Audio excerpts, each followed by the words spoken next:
In the late 1970s, Atlanta, Georgia, was a city of promise. The streets were full of people hurrying to work, the restaurants booming, and children playing in parks. From the outside, it looked like a perfect city, full of hope. But beneath the vibrant surface, a creeping darkness was just beginning to spread, a darkness that no one was prepared for. It began with one child.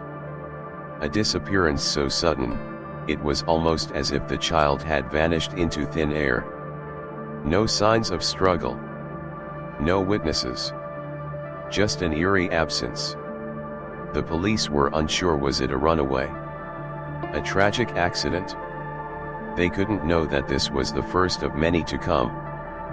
But then, as the days passed, more children were reported missing, each one vanishing without a trace. What was happening to the children of Atlanta? No one could explain it. The city's once lively streets now seemed to carry an underlying tension, as if something was lurking just beyond the shadows, waiting. At first, it was easy to dismiss these disappearances. The police tried to assure the public it was probably just a few isolated incidents.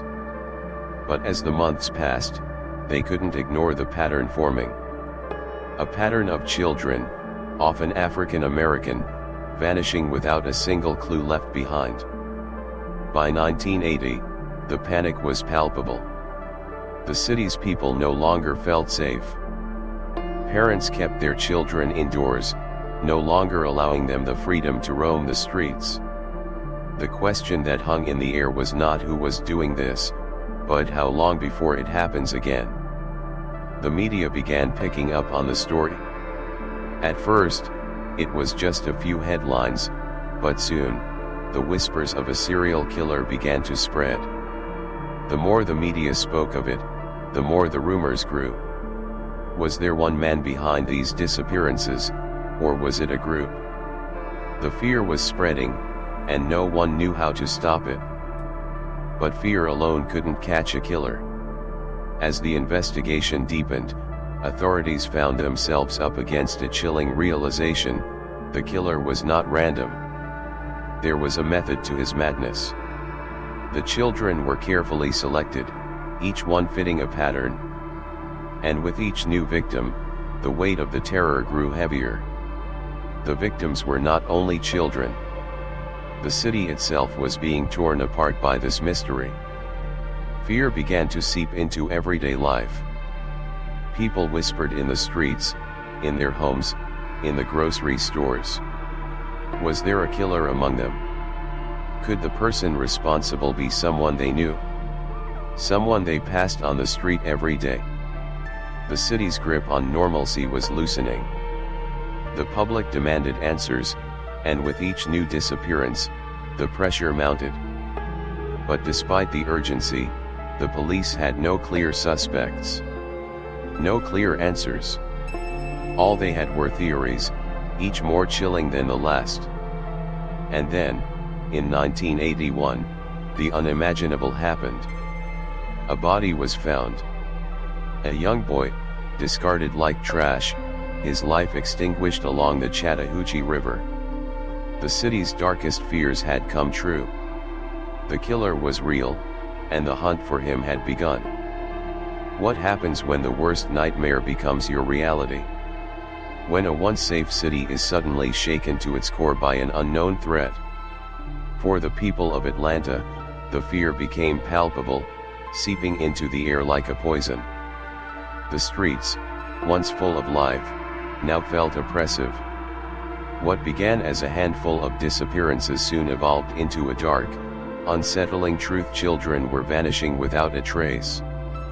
At first, it was dismissed as an isolated incident. A child missing, but these things happen, right?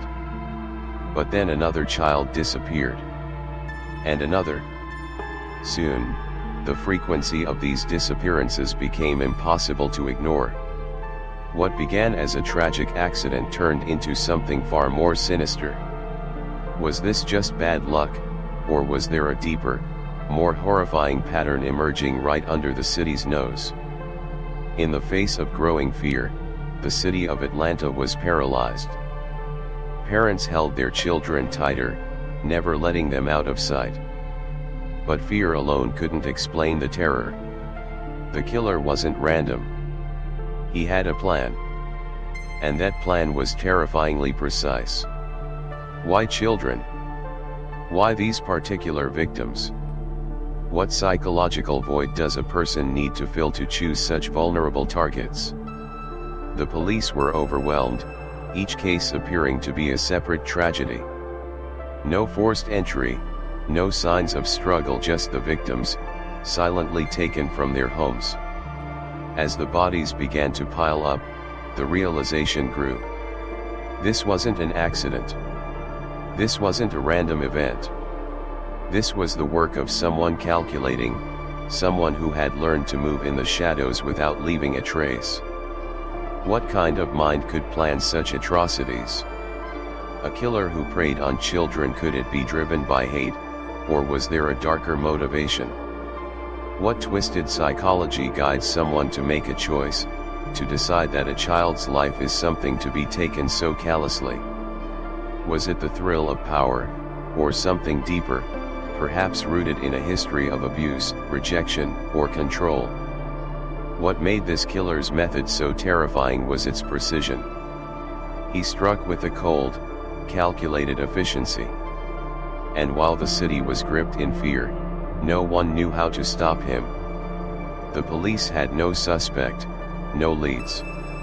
And worse, no understanding of who they were even searching for. Was he someone close, someone who blended in effortlessly? Could the killer be someone hiding in plain sight, masked by the banality of everyday life? As the bodies piled up, the question became unavoidable: was this truly the work of a single man?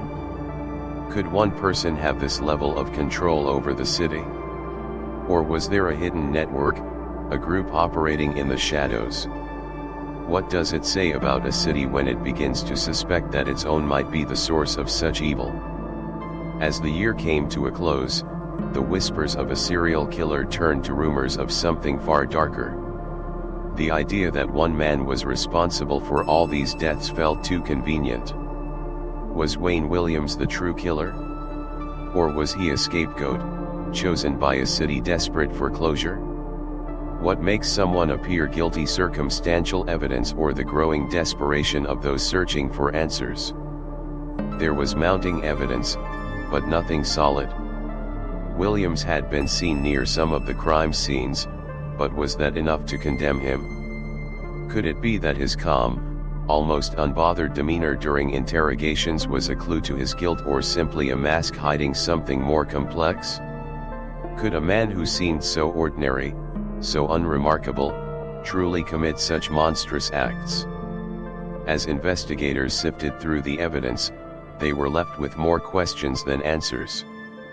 Was Wayne Williams the killer, or was he simply in the wrong place at the wrong time? Could one man truly be behind so many murders?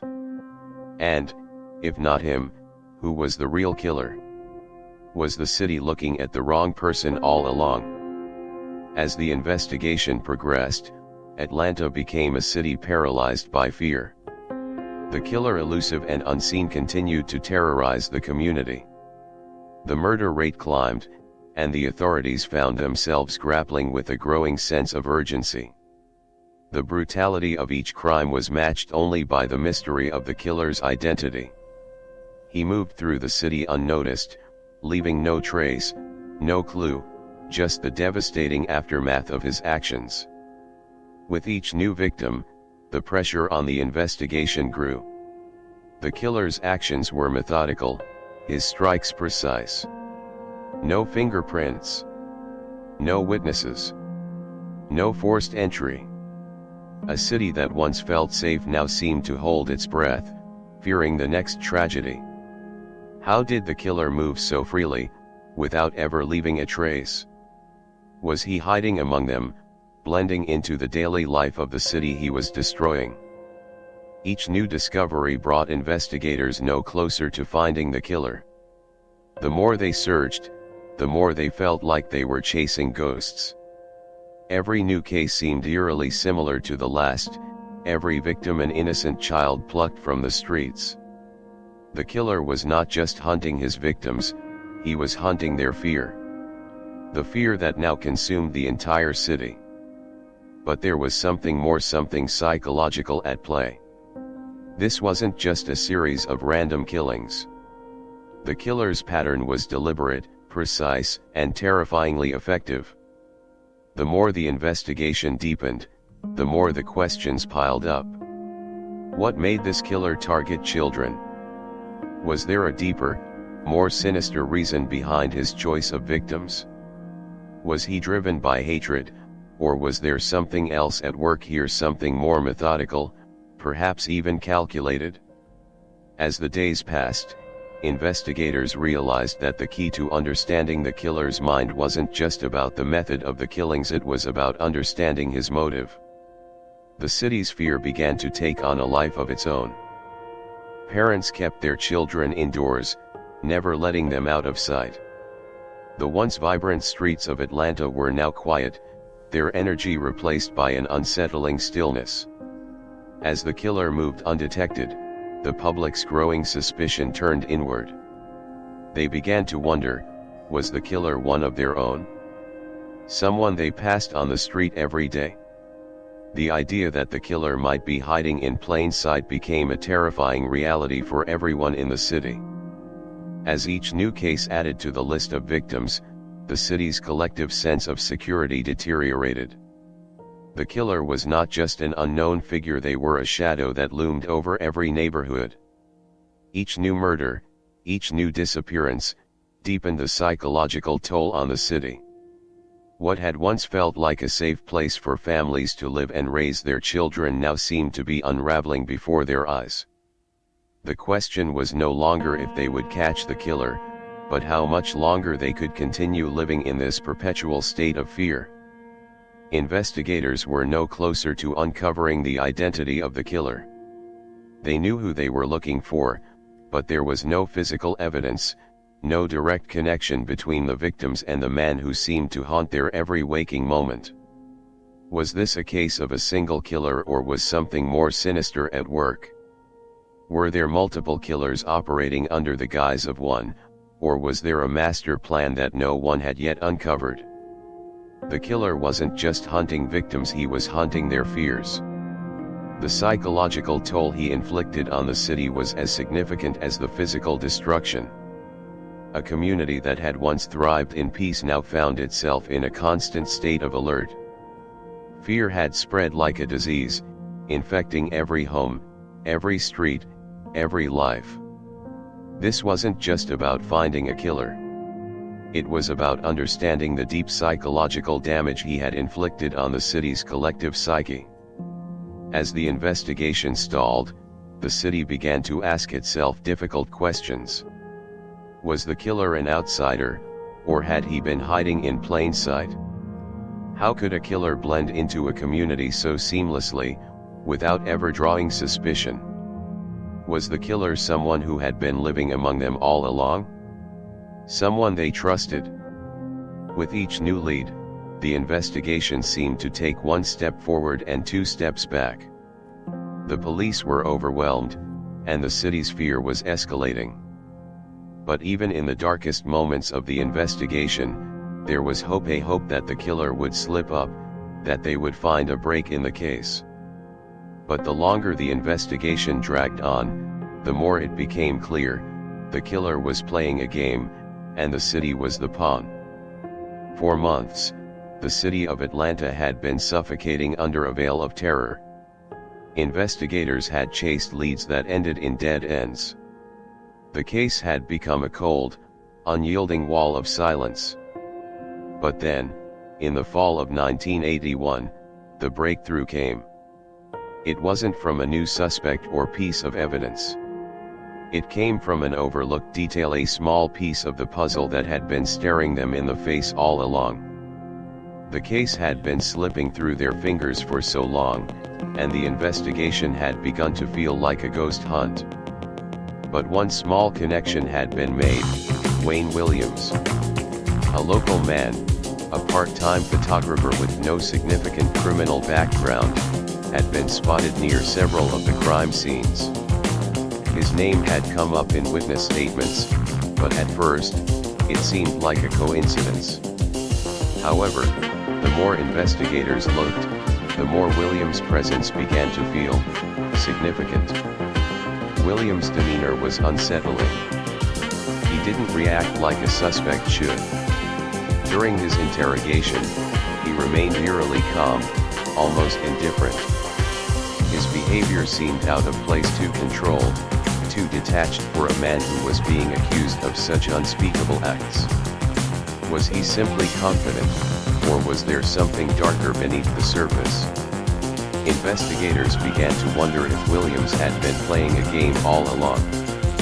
The more they dug into Williams' background, the more troubling his life seemed. On the surface, he appeared to be just another man living in the city. But there were small details that didn't add up. He had been in the right places at the wrong times, seen near the crime scenes, his name popping up repeatedly in the investigation.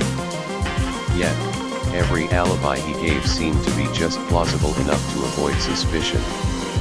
Was he the perfect suspect or the perfect decoy? Investigators had no physical evidence tying him directly to the victims, but his presence near the scenes, his odd behavior during questioning, and his unshakable calm in the face of horrific accusations were impossible to ignore. What made Wayne Williams so eerily confident?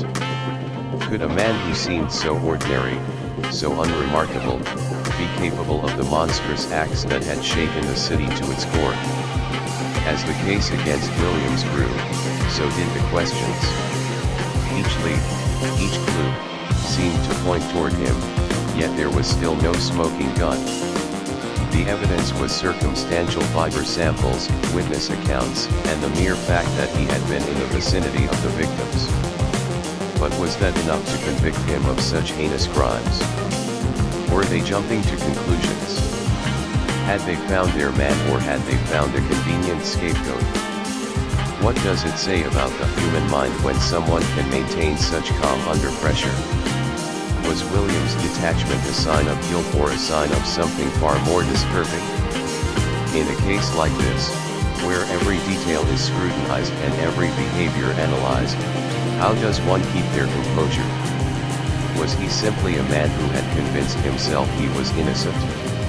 Or was he the kind of person who could do unspeakable things, without any emotional burden to carry? As the investigation reached its peak, the pressure to solve the case intensified. Investigators were up against the clock. The city demanded answers. Was Wayne Williams truly the killer? Was he the man responsible for the deaths of the children that had terrorized Atlanta for years? Or was he just a man who found himself trapped in the whirlwind of a case that was far beyond his control? And then, the breakthrough. After months of investigation, the authorities discovered a key piece of evidence, one that seemed to tie Williams directly to the murders. A witness had seen him near the scene of one of the killings, and fiber evidence connected him to the victims. It wasn't much, but it was enough to bring the case to trial. Was this the moment the city had been waiting for? Or was it just another false lead? Wayne Williams was arrested, charged with the murders of 2 adult victims. The city, long consumed by fear and grief, finally felt a sense of closure. But the question remained, had they truly caught the right man? Or was this a case of justice served too quickly, before all the facts were laid bare? As the trial unfolded, one thing became clear: the truth about the Atlanta child murders might be far more complicated than anyone could have ever imagined. The arrest of Wayne Williams seemed to signal the end of a long nightmare for Atlanta, but as the investigation deepened, a much darker truth began to unfold. Despite the conviction, there was an overwhelming sense that something was still missing, something that didn't add up. The pieces of the puzzle seemed to fit together in a way that was unsettling. The killer may have been caught, but the terror that gripped the city wasn't over. What was it about Wayne Williams that made him appear so ordinary? The investigation had led them to him, but it wasn't just his presence near the crime scenes that was disturbing, it was his ability to stay composed under pressure. He wasn't rattled by the accusations. In fact, he seemed almost indifferent to the gravity of the situation. Was this the behavior of someone who had convinced himself of his innocence, or was it the mask of a man who had done something far darker than anyone could comprehend? The more the detectives dug into Williams' life, the more contradictions they uncovered. He had been seen near the crime scenes, and his alibis were weak. But there was something unsettling about the way the investigation had moved so quickly. His conviction brought closure to the case, but was it too easy? Too quick? A convenient answer to a city desperate for justice? As the authorities sifted through the evidence, they couldn't shake the feeling that the real truth had been buried too deep. When a killer is caught, we often think the story is over. The case is solved, the mystery unraveled. But what happens when the answers don't feel complete?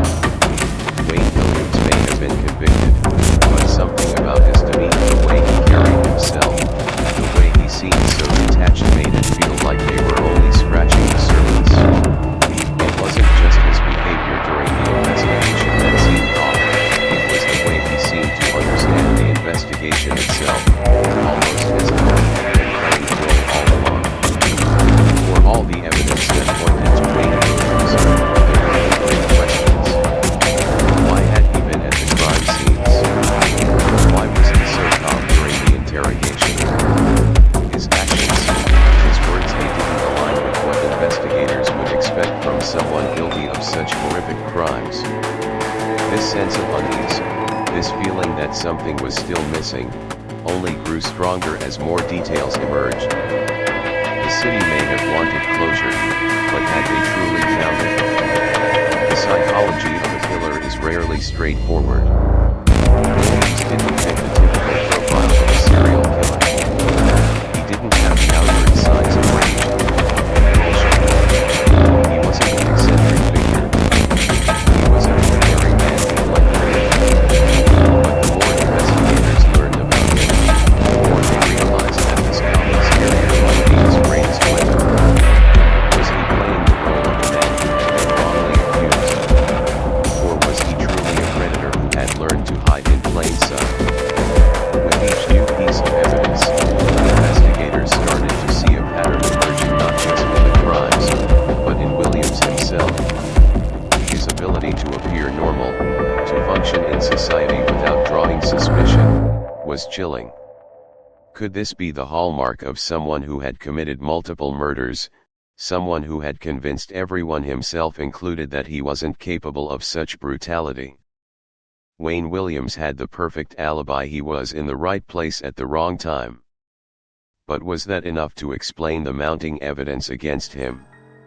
Some investigators began to wonder if the real killer was still out there. What if Wayne Williams wasn't the only one involved in these killings? What if there was someone else, someone who had managed to stay hidden in the shadows, watching as the investigation focused on Williams?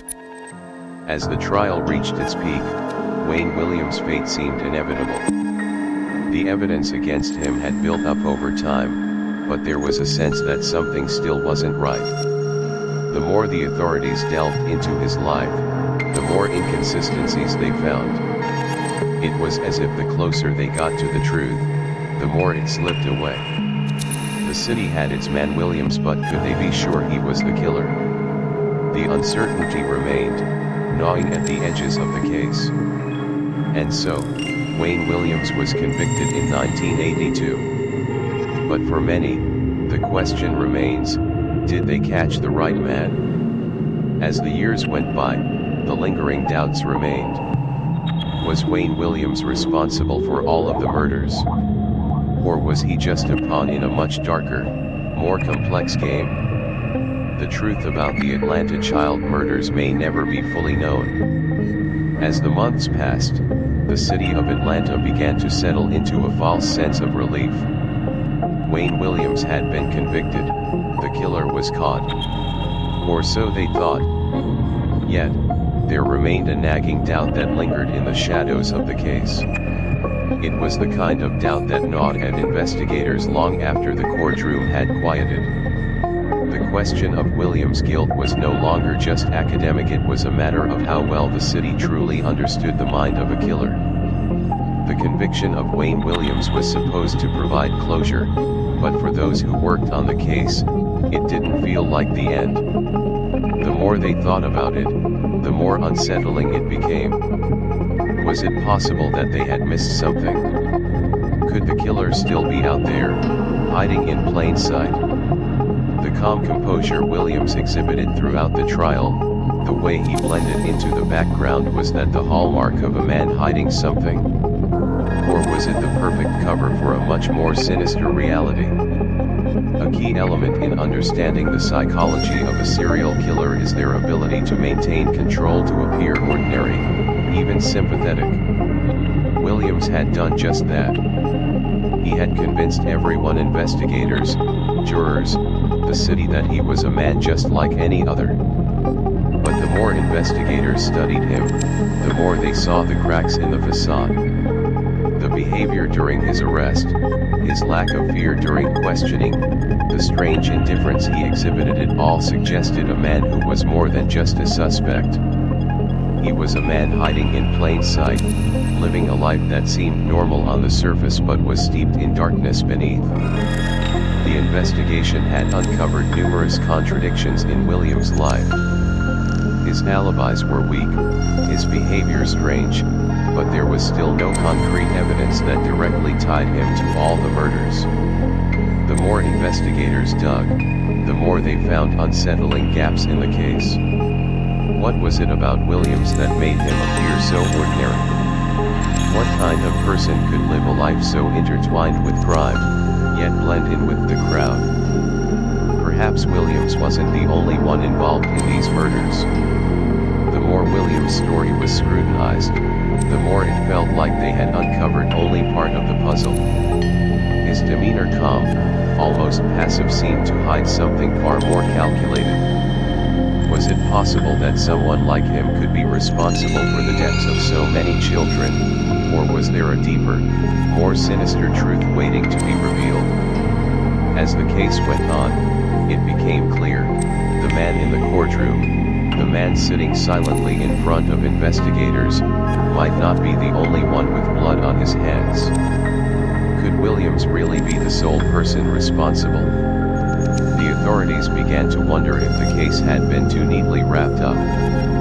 Williams was caught and convicted, but was it possible that they had been too eager to point the finger at one man? The case against him was circumstantial fiber evidence, witness statements, and circumstantial evidence linked him to the crime scenes.